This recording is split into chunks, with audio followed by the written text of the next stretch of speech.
पाकिस्तान के लिए अच्छी खबर। सऊदी अरब ने पाकिस्तान के लिए $3 अरब की वापसी में 1 साल की तौसीक कर दी। स्टेट बैंक ऑफ पाकिस्तान ने $3 अरब रूल ओवर करने की तस्दीक कर दी।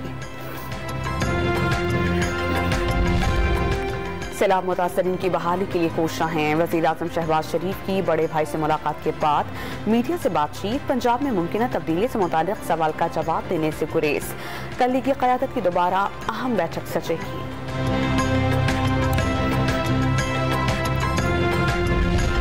कप्तान का वज़ीर आला पंजाब पर भरपूर एतमाद का इजहार। पंजाब काबीना से मुलाकात के दौरान परवेज़ इलाही को साथ निभाने की यकीन दहानी। हुक्मरानों को भी इनक़लाब की दहलीज़ तक पहुँचने का पैगाम।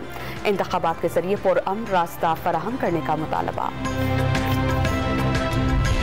जमहूरियत कमज़ोर हो रही है, वजह मुफादात पर आइन तक को कुर्बान करने वाले सियासतदान। मौलाना फजल रहमान ने सियासतदानों को गलतियाँ पहचानने का मशवरा दिया। आइन और कानून की बालादस्ती के लिए किरदार अदा करने की तलक़ीन।